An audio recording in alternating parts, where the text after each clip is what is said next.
नमस्कार। The green room reader के YouTube channel पे आपका स्वागत है। आज की कहानी है कफन, प्रेमचंद के द्वारा। तो आइए शुरू करते हैं। एक झोपड़े के द्वार पर बाप और बेटे दोनों एक बुझे हुए अलाव के सामने चुपचाप बैठे हुए थे और अंदर बेटे की जवान बीवी बुधिया प्रसव वेदना से पछाड़ खा रही थी। रह रहकर उसके मुंह से ऐसी दिल दहला देने वाली आवाज निकलती थी कि दोनों कलेजा थाम लेते थे। जाड़ों की रात थी, प्रकृति सन्नाटे में डूबी हुई, सारा गांव अंधकार में लय हो गया था। घीसू ने कहा, मालूम होता है बचेगी नहीं, सारा दिन दौड़ते हुए हो गया। जा देख के तो आ। माधव चिढ़कर बोला, मरना ही है तो जल्दी क्यों नहीं मर जाती? देख कर क्या करूं? तू बड़ा बेदर्द है बे। साल भर जिसके साथ सुख चैन से रहा, उसी के साथ इतनी बेवफाई। मुझसे तो उसका तड़पना और हाथ पांव पटकना नहीं देखा जाता। चमारों का कुनबा था और सारे गांव में बदनाम। घीसू एक दिन काम करता तो 3 दिन आराम करता। माधव इतना कामचोर था कि आधे घंटे काम करता तो घंटे भर चिलम पीता। इसीलिए उन्हें कहीं मजदूरी का काम नहीं मिलता था। घर में मुट्ठी भर भी अनाज मौजूद हो तो उनके लिए काम करने की कसम थी। जब 2-4 फांके हो जाते तो घीसू पेड़ चढ़कर लकड़ियां तोड़ लाता और माधव बाजार से बेच लाता। जब तक वो पैसे रहते दोनों इधर उधर मारे मारे फिरते। गांव में भी काम की कमी ना थी। किसानों का गांव था, मेहनती आदमी के लिए 50 काम थे, मगर इन दोनों को उसी वक्त बुलाते जब 2 आदमियों से एक का काम पाकर भी संतोष कर लेना के सिवाय और कोई चारा ना होता। अगर दोनों साधु होते तो उन्हें संतोष और धैर्य के लिए संयम और नियम की बिल्कुल जरूरत ना होती। ये तो इनकी प्रकृति थी। विचित्र जीवन था इनका। घर में मिट्टी के 2-4 बर्तन के सिवाय कोई संपत्ति नहीं। फटे चिथड़ों से अपनी नंगता को ढके हुए जाते थे। संसार की चिंताओं से मुक्त, कर्ज से लदे हुए, गालियां भी खाते, मार भी खाते, मगर कोई गम नहीं। दीन इतने कि वसूली की बिल्कुल आशा न रहने पर भी लोग इन्हें कुछ न कुछ कर्ज दे देते थे। मटर आलू की फसल में दूसरों के खेतों से मटर या आलू उखाड़ लाते और भून भुनाकर खा लेते, या 10-5 ऊख उखाड़ लाते और रात को चूसते। घीसू ने इसी आकाशवृत्ति से 60 साल की उम्र काट दी और माधव भी सपूत बेटे की तरह बाप ही के पद चिन्हों पर चल रहा था, बल्कि उनका नाम और भी उजागर कर रहा था। इस वक्त भी दोनों अलाव के सामने बैठकर आलू भून रहे थे, जो कि किसी खेत से खोद लाए थे। घीसू की स्त्री का तो बहुत दिन हुए देहांत हो गया था। माधव का ब्याह पिछले साल हुआ था। जब से ये औरत आई और उसने इस खानदान में व्यवस्था की नींव डाली थी और इन दोनों बेगैरत को दोखज भरती रहती थी। जब से वो आई ये दोनों और भी आलसी और आराम तलब हो गए थे, बल्कि कुछ अकड़ने भी लगे थे। कोई कार्य करने के लिए बुलाता तो निर्भय भाव से दुगनी मजदूरी मांगते। वही औरत आज प्रसव वेदना से मर रही थी और ये दोनों इसी इंतजार में थे कि वो मर जाए तो आराम से सोए। घीसू ने आलू निकालकर छीलते हुए कहा, जाकर देख क्या दशा है उसकी। चुड़ैल का फसाद होगा और क्या। यहाँ तो ओझा भी 1 रुपया मांगता है। माधव का भय था कि वो कोठरी में गया तो घीसू आलूओं का बड़ा भाग साफ कर देगा। बोला, मुझे वहां जाते डर लगता है। डर किस बात का है, मैं तो हूं ही यहाँ। तो तुम ही जाकर देखो ना। मेरी औरत जब मरी थी तो मैं 3 दिन तक उसके पास से हिला तक नहीं था, और फिर मुझसे लज जाएगी कि नहीं? जिसका कभी मुंह नहीं देखा, आज उसका उघड़ा हुआ बदन देख लूं। उसे तन की सूध भी तो ना होगी। मुझे देख लेगी तो खुलकर हाथ पांव भी ना पटक सकेगी। मैं सोचता हूं कोई बाल बच्चा हो गया तो क्या होगा। सोंड गुड़ तेल कुछ भी तो नहीं है घर में। सब कुछ आ जाएगा, भगवान दे तो। जो लोग अभी 1 पैसा नहीं दे रहे हैं वे ही कल बुलाकर रुपया देंगे। मेरे 9 लड़के हुए, घर में कुछ भी न था। मगर भगवान ने किसी न किसी तरह बेड़ा पार लगा ही दिया।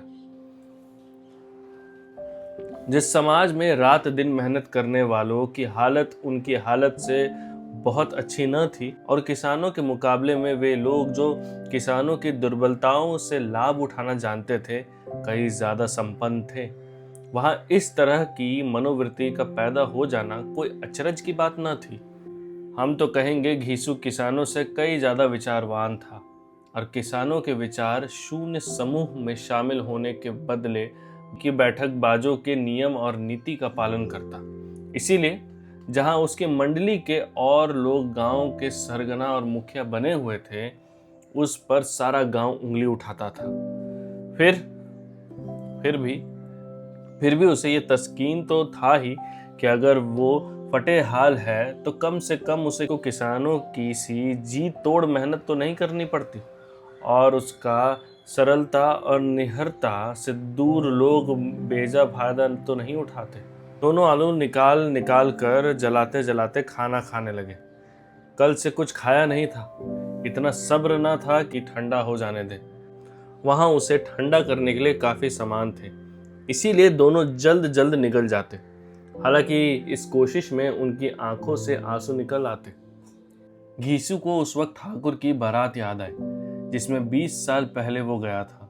उस दावत में उसे जो तृप्ति मिली थी वो उसके जीवन में एक याद रखने लायक बात थी। और आज भी उसकी याद ताजा थी। बोला, वो भोज नहीं भूलता। तब से फिर उसी तरह का खाना और भरपेट नहीं मिला। लड़की वालों ने सबको भरपेट पूड़ियाँ खिलाई थी, सबको, छोटे बड़े सब ने पूड़ियाँ खाई थी और असली घी की चटनी, रायता, 3 तरह के सूखे साग, एक रस्सेदार तरकारी, दही, चटनी, मिठाई। अब क्या बताऊं कि उस भोज में क्या स्वाद था। कोई रोक टोक नहीं थी, जी चाहे मांगो, जितना खाना है खाओ। लोगों ने ऐसा खाया कि किसी से पानी ना पिया गया। मगर परोसने वालों की पत्तल में गरम गरम गोल गोल सुविस्ता कचौड़ियाँ डाल देते हैं। मना करते हैं कि नहीं चाहिए, पत्तल पर हाथ रखे रोके हुए हैं, मगर वो है कि दिए जाते हैं। और जब सब ने मुंह धो लिया तो पान इलायची भी मिली, मगर मुझे पान लेने की कहाँ सुध थी। खड़ा हुआ न जाता था, चटपट जाकर अपने कंबल पर लेट गया। ऐसा दिल दरियावा था ठाकुर साहब। माधव ने इन पदार्थों का मन ही मन मजे लेते हुए कहा, अब हमें इसमें से कोई भोज नहीं खिलाता, अब कोई क्या खिलाएगा। वो जमाना दूसरा था, अब तो सबको किफायती सूझती है। शादी ब्याह में मत खर्च करो, पूछो गरीबों का माल बटोर बटोर कर कहाँ रखेंगे। बटोरने में भी तो कमी नहीं, हाँ खर्च में किफायत सूझती है। तुमने 20 पुड़ियाँ खाई होंगी, 20 से ज़्यादा खाई थी। मैं 50 खा जाता, 50 से कम मैंने ना खाई होंगी। अच्छा पका था, तू तो मेरे से आधा भी नहीं खा पाता। आलू खाकर दोनों ने पानी पिया और वही अलाव के सामने अपनी धोतियां ओढ़कर पांव पेट में डाले सो रहे थे, जैसे 2 बड़े बड़े अजगर गुंडलियां मारे पड़े हों। और बुधिया अभी तक करा रही थी। सवेरे माधव ने कोठरी में जाकर देखा तो उसकी स्त्री ठंडी हो गई थी। उसके मुंह पर मक्खियां भिनक रही थी, परथाई हुई आंखें ऊपर टंगी हुई थी, सारी देह धूल से लटपट हो रही थी। उसके पेट में बच्चा मर गया था। माधव भागा हुआ घीसू के पास आया। फिर दोनों जोर जोर से हाय हाय करने और छाती पीटने लगे। पड़ोस वालों ने ये सब रोना धोना सुना तो दौड़ते हुए आए और पुरानी मर्यादा के अनुसार इन अभागों को समझाने लगे। मगर ज्यादा रोने पीटने का अवसर ना था। कफन की और लकड़ी की फिक्र करनी थी। घर में तो पैसा इस तरह गायब था जैसे चील के घोंसले में मांस। बाप बेटे दोनों गांव के जमींदार के पास गए। वो इन दोनों की सूरत से नफरत करते थे। कई बार इन्हें अपने हाथों से पीट चुके थे। चोरी करने के लिए, वादे पर काम ना आने के लिए। पूछा, क्या बे घीसू, रोता क्यों है? अब तो तू कहीं दिखाई भी नहीं देता। मालूम होता है इस गांव में रहना नहीं चाहता। घीसू ने जमीन पर सिर रख कर आंखों में आंसू भरे हुए कहा, सरकार, बड़ी विपत्ति में हूं। माधव की घर वाली रात को गुजर गई। रात भर तड़पती रही सरकार। हम दोनों उसके सिरहाने बैठे रहे। दवा दारू जो कुछ हो सका सब कुछ दिया, मगर वो हमें दगा दे गई। अब कोई एक रोटी देने वाला भी नहीं रहा मालिक। तबाह हो गए, घर उजड़ गया। आपका गुलाम हूँ। अब आपके सिवा और कौन उसकी मिट्टी पार लगाएगा। हमारे हाथ में तो जो कुछ था वो सब दवा दारू में उठ गया। हमारे हाथ में जो कुछ था वो सब तो दवा दारू में उठ गया। सरकार ही दया होगी तो उसकी मिट्टी उठेगी। आपके सिवा किसके द्वार पर जाऊं। जमींदार साहब दयालु थे, मगर घीसू पर दया करने काले कंबल पर रंग चढ़ाना है। जी में तो आया, कह दें चल दूर हो यहां से। जमींदार साहब ने 2 रुपए दिए तो गांव के बनिए महाजनों को इनकार का साहस कैसे होता। घीसू जमींदार के नाम का ढिंढोरा भी पीटना खूब जानता था। किसी ने 2 आने दिए, किसी ने 4 आने। 1 घंटे में घीसू के पास 5 रुपए की एक अच्छी रकम जमा हो गई। कहीं से अनाज मिल गया, कहीं से लकड़ी।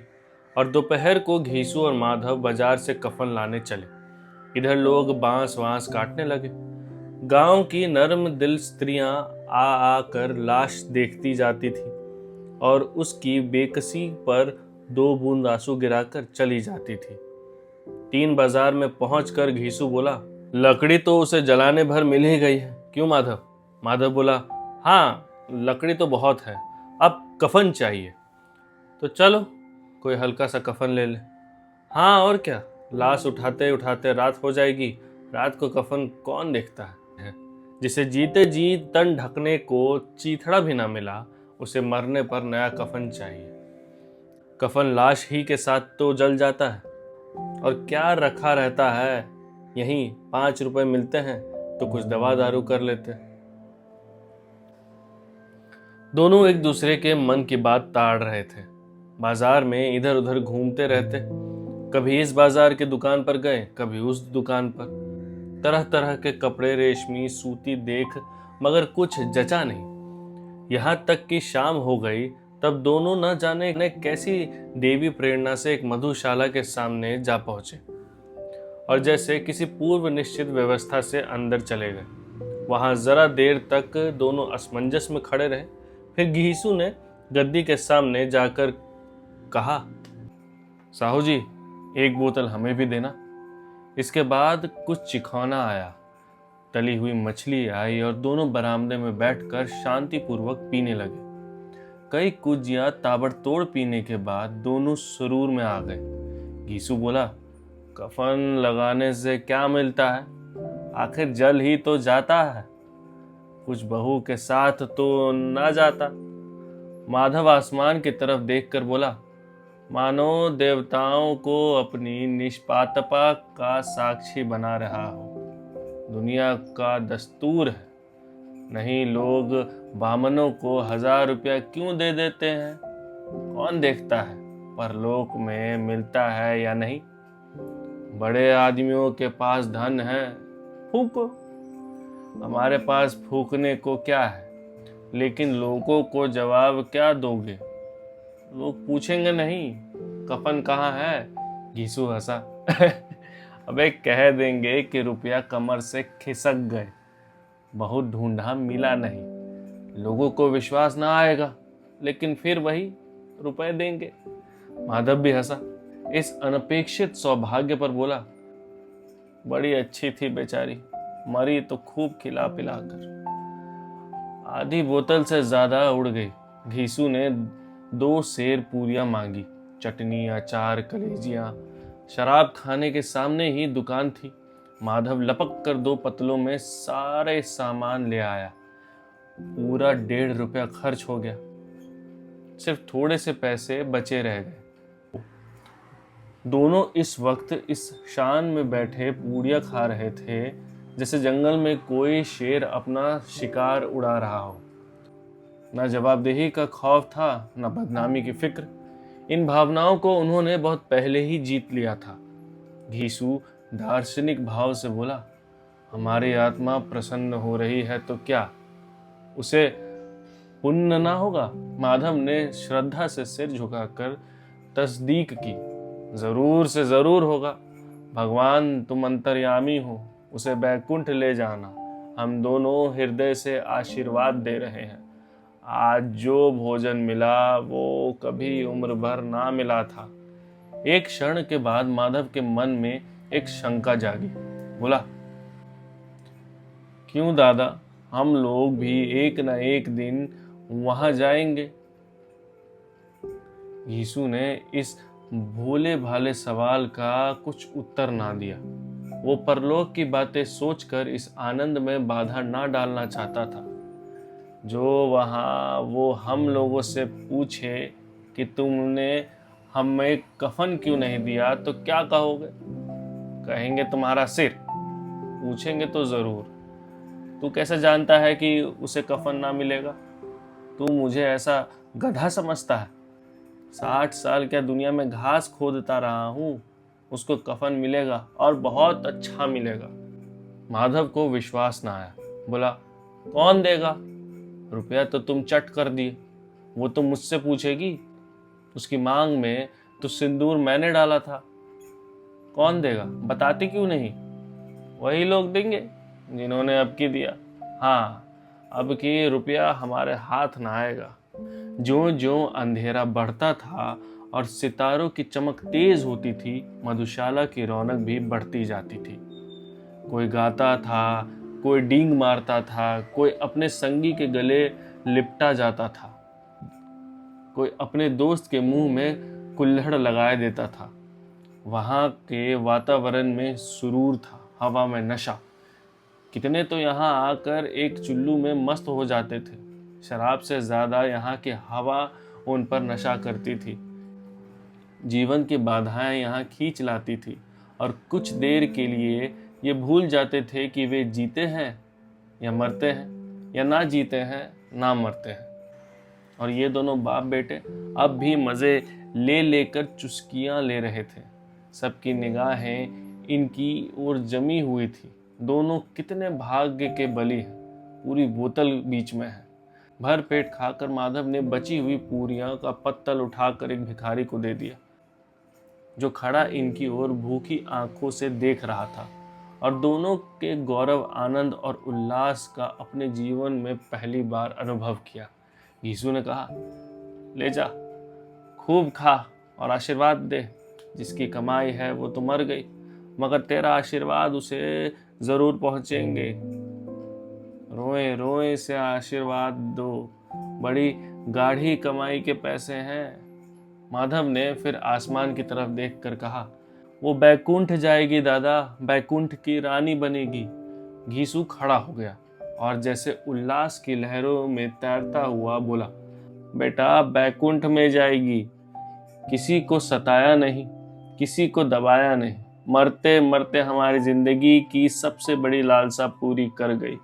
वो ना बैकुंठ जाएगी तो क्या ये मोटे मोटे लोग जाएंगे, जो गरीबों को दोनों हाथों से लूटते हैं और अपने पाप को धोने के लिए गंगा में नहाते हैं और मंदिर में जल चढ़ाते हैं। श्रद्धालुता का ये रंग तुरंत ही बदल गया। अस्थिरता नशे की खासियत है। दुख और निराशा का दौर हुआ। माधव बोला, मगर दादा, बेचारी ने जिंदगी में बड़ा दुख भोगा, कितना दुख झेल कर मरी। वो आंखों पर हाथ रख कर रोने लगा, चीखे मार मार कर। घीसू ने समझाया, क्यों रोता है बेटा? क्यों रोता है? खुश हो कि वो माया जाल से मुक्त हो गई, जंजाल से छूट गई। बड़ी भाग्यवान थी जो इतनी जल्दी मोह माया के बंधन को तोड़ दिए। और दोनों खड़े होकर गाना गाने लगे, ठगनी क्यों नैना झमकावे ठगनी। पियक्कड़ों की आंखें इनकी ओर लगी हुई थी और ये दोनों अपने दिल में मस्त गाए जाते थे। फिर दोनों नाचने लगे, उछले भी, कूदे भी, गिरे भी, मटके भी, भाव भी बनाए, अभिनय भी किए और आखिरकार नशे में मदमस्त होकर वहीं गिर पड़े। ये था कफन। प्रेमचंद। और भी इंटरेस्टिंग कहानी सुनने के लिए, जानने के लिए हमारे चैनल को सब्सक्राइब करें और शेयर करें। धन्यवाद।